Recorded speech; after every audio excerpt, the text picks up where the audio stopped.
என்கிட்ட அனுப்பி வச்சிருங்க ப்ளீஸ்மா. என் ஆசையெல்லாம் எப்படி நீங்க என் பக்கத்துல இருக்கீங்களோ, என்ன பார்த்துக்கிட்டே இருக்கீங்களோ, என்ன பார்த்துக்கிறீங்களோ, அதே மாதிரி ராமாவும் என் கூடவே இருக்கணும்.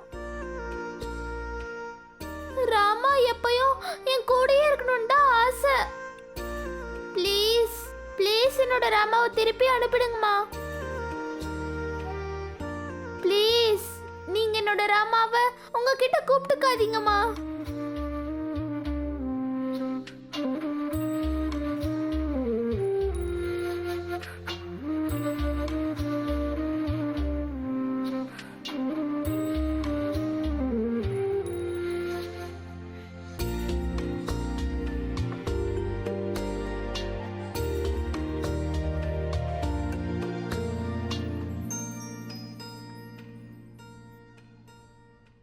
குஷி என்ன சொல்றான்னு உங்களுக்கு கேக்குதுல? நீங்க எல்லாத்தையும் பார்த்துட்டு தானே இருக்கீங்க. ப்ளீஸ் கடவுளே, ப்ளீஸ் நீங்க தான் ஏதாவது பண்ணணும். மறுபடியும் அவளோட அம்மாவா அவகிட்ட இருந்து பறிச்சிடாதீங்க ப்ளீஸ். ராதாவை மறுபடியும் இந்த வீட்டுக்கு கூட்டிட்டு வந்துருங்க ப்ளீஸ். இங்க பாருங்க கடவுளே, ராதாவை காப்பாத்துறதுக்கு நீங்க தான் மோகனுக்கு ஹெல்ப் பண்ணணும் ப்ளீஸ்.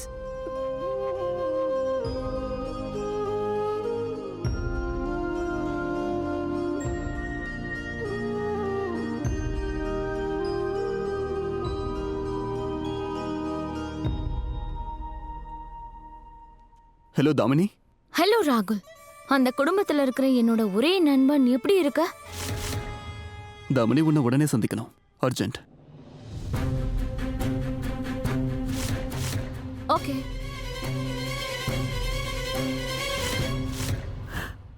இத பாருங்க கடவுளே,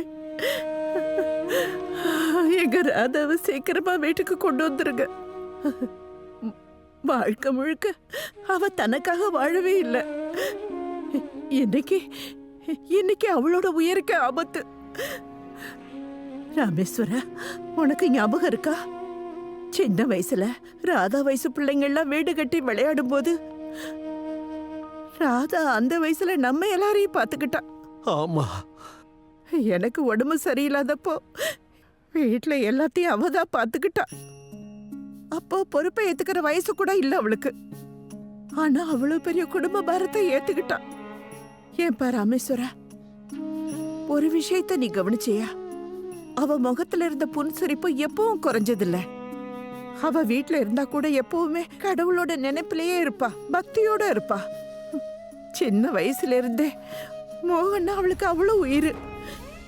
ஆனா மோகனை அடையணும்னு அவ நினைச்சதே இல்லை. நம்ம ராதா எப்பவும் சுயநலம் இல்லாதவ. அவளே ஒரு குழந்தை. ஆனா ஒரு குழந்தைய எப்படி பாத்துக்கிட்டா? தான் பெத்த குழந்தை மாதிரி பாத்துக்கிட்டாளே. ராதாவை அவ அம்மா சின்ன வயசுலயே விட்டுட்டு போயிட்டா. ஆனா அந்த அம்மாவையே இவ மன்னிச்சிட்டா. ராதா நம்முடைய குடும்பத்து விளக்கு. அந்த ஆண்டவன் கிட்ட எப்படியாவது அவளை திரும்ப அனுப்ப சொல்லி பிரார்த்தனை பண்ணு. நீ பிரார்த்தனை பண்ணு.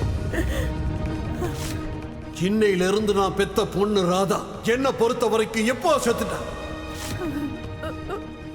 அம்மா, உங்ககிட்ட ஒரு விஷயம் சொல்லணும். நாம கொடுத்த சாபம் தான் இப்படி எல்லாம். அன்னைக்கு நாம வாய்க்கு வந்தபடி எல்லாம் அவளை பேசிட்டோம். இனிமே எங்க வீட்டு பக்கம் நீ வரக்கூடாது. வந்திட உன் காலை ஒடிச்சிருவேன். அது இனிமே உன் வீடு கிடையாது. இனிமே நீ வாழ்ந்தாலும் செத்தாலும் யாரும் கவலைப்பட மாட்டோம். நடக்கிறதெல்லாம் நம்மளாலதான் நடக்குதோன்னு தோணுதுமா. கடவுளே, என் பொண்ணு ராதாவுக்கு நானே கெடுதல் பண்ணிட்டேனப்பா. நான் செஞ்ச தவறு மன்னிச்சிரு. இனிமே என் எதிரிக்கு கூட இந்த மாதிரியான கெடுதலை நினைக்கவே மாட்டேப்பா. இல்லப்பா, அப்படியெல்லாம் ஒண்ணும் கிடையாது. தப்பா யோசிக்காதப்பா. பொதுவா குழந்தைங்களுக்கு பெத்தவங்க சாபம் விட்டாலும் அது ஆசீர்வாதம் ஆயிடும். ஒண்ணும் நடக்காதுப்பா. நீ கடவுளை நல்லா வேண்டிக்கோ. அவரு கண்டிப்பா திரும்ப நம்ம ராதாவை வீட்டுக்கு அனுப்பிடுவாரு.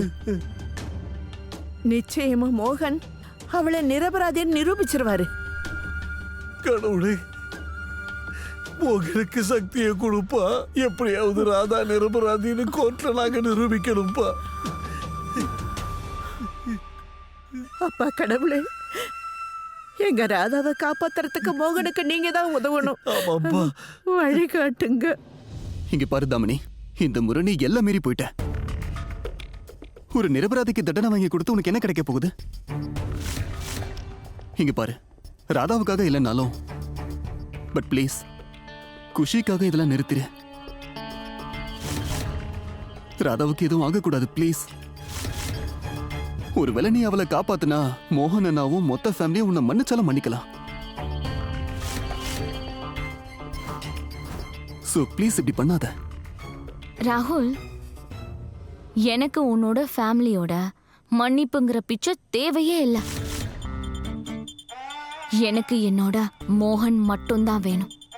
மோகன் எனக்கு கிடைக்கணும்னா அந்த ராதா தூக்குல தொங்கிதான் ஆகணும். புரியுதா உனக்கு? ஆனா தாமினி, நான் சொல்றதை தயவு செஞ்சு புரிஞ்சுக்க. ராகுல், நீ குஷிய பத்தி கவலைப்படுறத நிறுத்திடு. உன்னை பத்தி மட்டுமே கவலைப்பட ஆரம்பிச்சிடு. ஆஃப்டர் ஆல் நீயும் அந்த குடும்பத்தை சேர்ந்த பையன் தானே. அந்த குடும்பத்தையே இப்ப நான் அடியோடு வெறுக்க ஆரம்பிச்சிட்டேன்.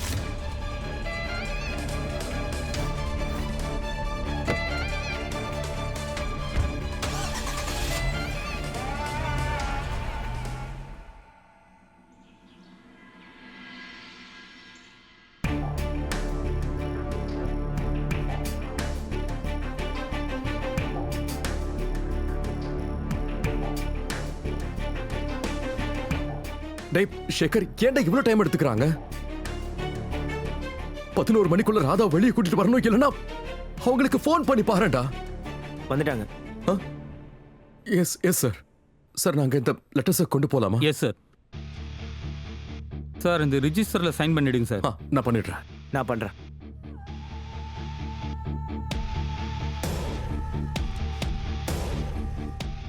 Thank you sir. Thank you sir, thank you. டே சேகர், ராதாவை காப்பாத்த நமக்கு தேவையானது நமக்கு கிடைச்சிருச்சு. நீ நீ நீ வா, சீக்கிரம் வா.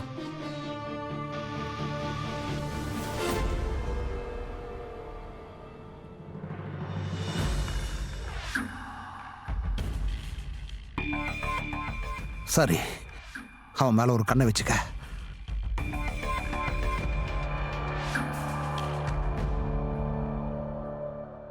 ராதாவை காப்பாத்துறதுக்காக மோகன் கிளம்பிட்டான்.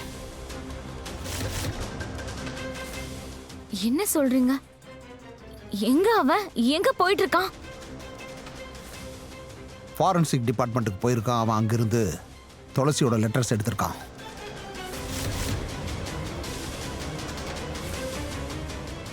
ஆனா நீங்க சொல்ற மாதிரி அந்த லெட்டர்ஸ்ல அப்படி எதுவுமே இல்லையே. அது எப்படி மோகனுக்கு ஹெல்ப் பண்ணும்?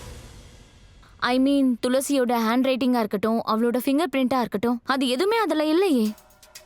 அண்ட் ஃபிங்கர் பிரிண்டோட ரிப்போர்ட்ஸ் இருந்தது இல்லையா, அன்னைக்கு நான் அதை கூட எரிச்சிட்டேனே, அதுவும் மோகன் கண் முன்னாடியே.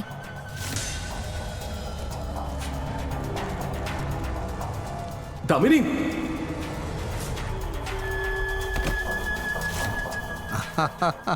அப்போ அவனால ஒன்றும் பண்ண முடியாது. ஒருவேளை வேற ஏதாவது அவன்கிட்ட இருந்தாலும் அவன் அதை ப்ரூவ் பண்றதுக்குள்ள ராதாவுக்கு தூக்கு தண்டனை கிடைச்சிரும்.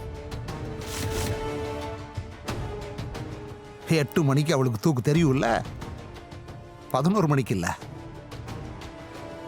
எனக்கு ஞாபகம் இருக்கு, இருந்தாலும் நான் எந்த ரிஸ்க்கும் எடுக்க விரும்பல.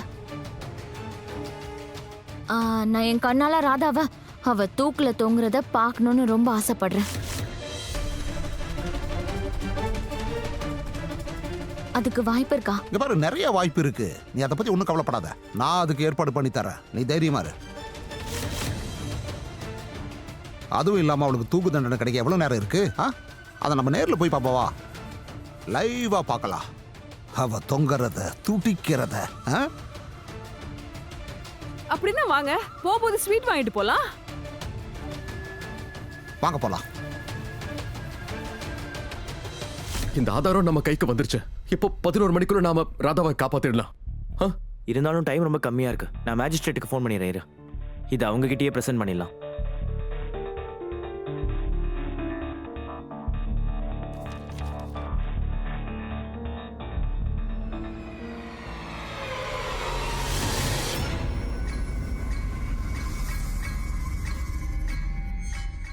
மோகன்,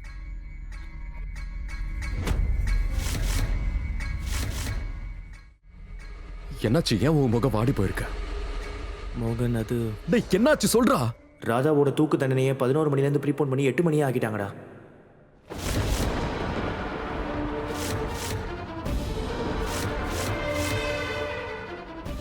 அதாவது இன்னும் 1 மணி நேரத்தில் ராதாவுக்கு தூக்கு தண்டனை.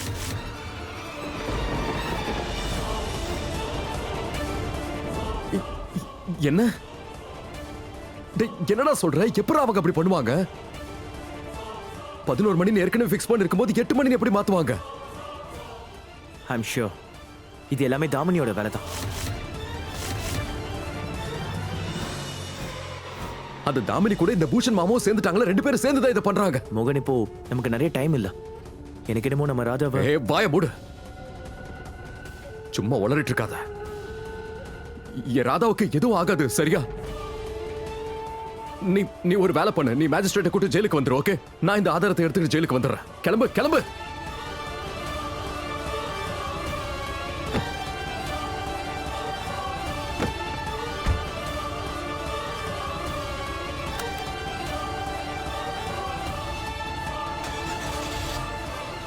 நான் வர ராதா. என்ன சேகர், நீ என்னப்பா சொல்ற?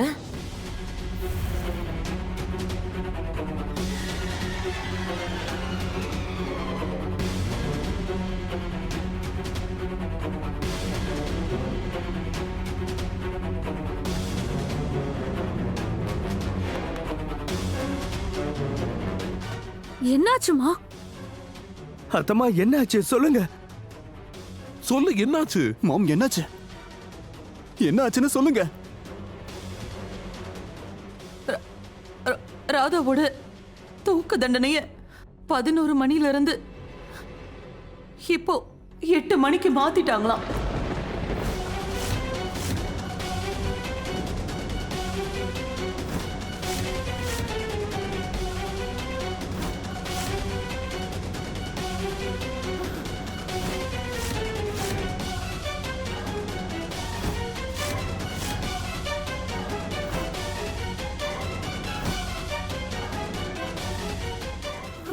என் பேத்தி ராதா.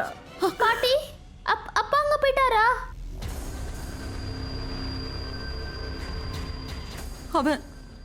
அவன் இன்னும் போயிட்டு இருக்கான் குஷி.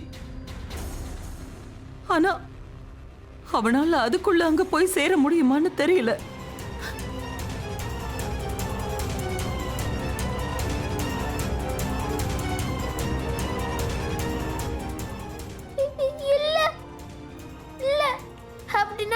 அப்படின்னா என்னோட ராமாவுக்கு தூக்கு தண்டனை கொடுத்துருவாங்களா?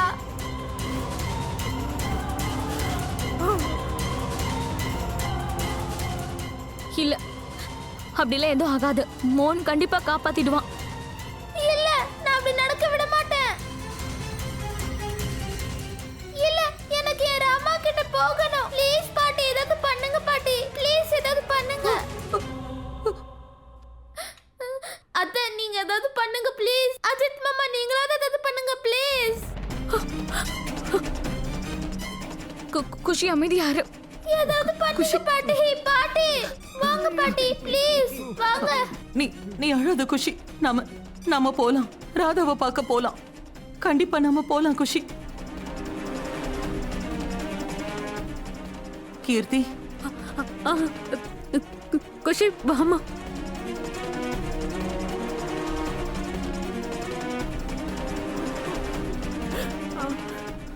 ராதாவை நாங்க சந்திக்கிறது இதுவே கடைசி தடவையா இருந்துடக்கூடாதுன்னு நான் வேண்டிக்கிறேன். ஐயோ கடவுளே, தயவு செஞ்சு குஷி கிட்ட இருந்து அவளோட அம்மாவை மறுபடியும் நீ பிரிச்சிடாத.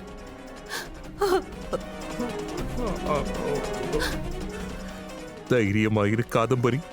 நீ சீக்கிரமா வா. நம்ம கிட்ட நேரம் ரொம்ப கம்மியா தான் இருக்கு. வா போலாம்.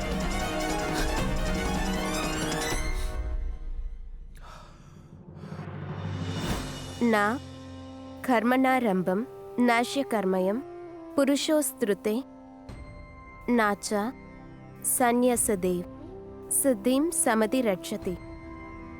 கடமையை செய்யாமல் எவரும் தன்னுடைய கர்ம பலனிலிருந்து நிவர்த்தி அடைய முடியாது. உடலை விடுவதினால் கடமை முடிவடைவதில்லை. இந்த உலகத்தில் யாரும் தன்னுடைய கடமையை முழுமையாக செய்யாமல் உலகத்தை விட்டு செல்ல முடியாது. மனிதனின் கடமைதான் மிக முக்கியமானது.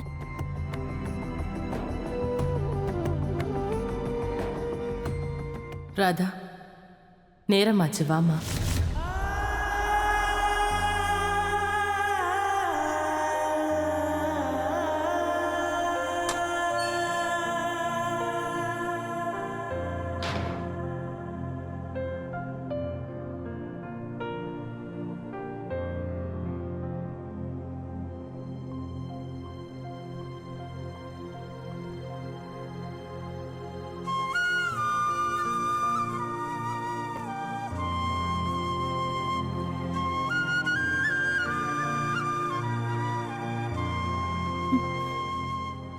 ஐயோ மேடம், நீங்க எதுக்கு கண் கலங்குறீங்க?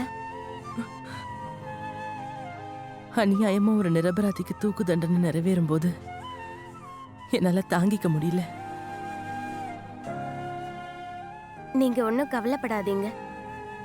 உங்களை மாதிரியே என்னோட கடவுள் கிருஷ்ணருக்கும் இந்த விஷயம் நல்லா தெரியும். நான் நிரபராதின்னு தெரியும். அவர் எனக்கு எதுவும் ஆக விட மாட்டாரு. அப்புறம் என் புருஷன், அவர் என்னை காப்பாத்திடுவாரு.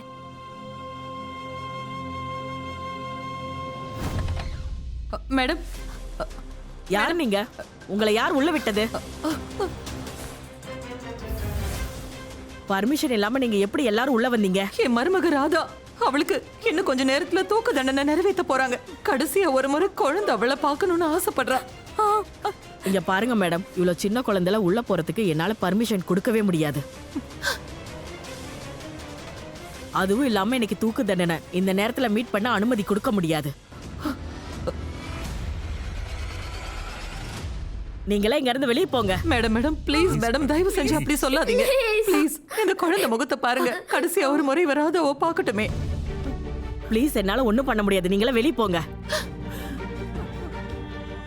ஒரு பொண்ணு அவ அம்மாவை பார்க்கணும்னு ஆசைப்படுற, பிளேஸ் அவளை பார்க்க விடுங்க. மேடம் ப்ளீஸ் புரிஞ்சுக்க முயற்சி பண்ணுங்க. அநேகமா திரும்பவும் இந்த பொண்ணு அவங்க அம்மாவை பார்க்க முடியாது. ப்ளீஸ் அனுமதிங்க. ப்ளீஸ் நீங்க ஏதாவது பேசுங்கம்மா. அம்மா ப்ளீஸ் நீங்க ஏதாவது பேசி பாருங்க. அம்மா,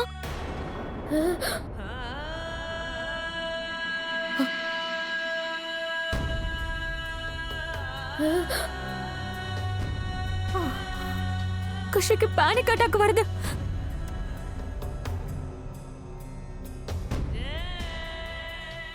குஷி குஷி குஷி குஷி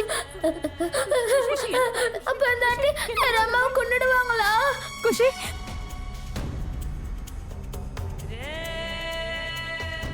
என் அம்மாவை போயிடுவாளா? குஷி, எனக்கு ராமாவை பார்க்கணும். எனக்கு ராமாவை பார்த்தே ஆகணும். அமைதியா இருமா. குஷி, இங்க பாரு, இங்க பாரு, என் முகத்தை பாரு. இத பாரு, நல்லா மூச்சை இழுத்து விடுமா. இத பாரு, ராதாவுக்கு எதுவும் ஆகாது. அந்த கடவுள் நிச்சயமா இவ்வளவு இறக்கம் இல்லாதவரா இருக்க மாட்டாரு. ஒரு குழந்தை கிட்ட இருந்து 2 வாட்டி அவங்க அம்மாவை பிரிக்க மாட்டாரு. இல்ல இல்ல, ராதா எங்கேயும் போக மாட்டா. குஷி நீ அமைதியா இரு. ராதாக்கு எதுவும் ஆகாது. மோகன் அவளுக்கு எதுவும் ஆக விட மாட்டாரு. ப்ளீஸ் குஷி, நீ கொஞ்சம் அமைதியா இரு. நீங்க முதல்ல குழந்தையை கவனிங்க. அவளை வீட்டுக்கு கூட்டிட்டு போங்க ப்ளீஸ். இதுக்கு மேல மோகனை நான் மட்டும்தான் ஏதாவது பண்ண முடியும்.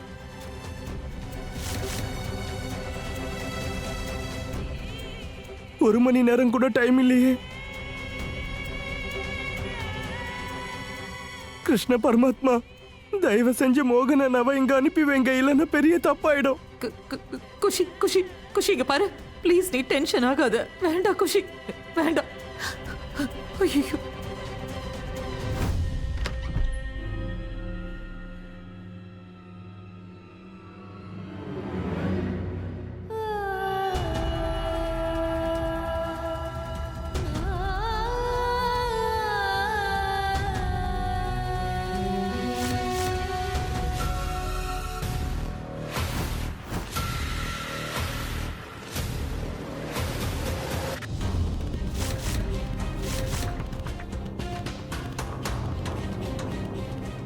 அங்க பாரு, இந்த 2 அடி சூனியக்காரி இன்னும் கொஞ்ச நேரத்துல கடிகார பெண்டுலம் மாதிரி தூக்குல தொங்க போறா.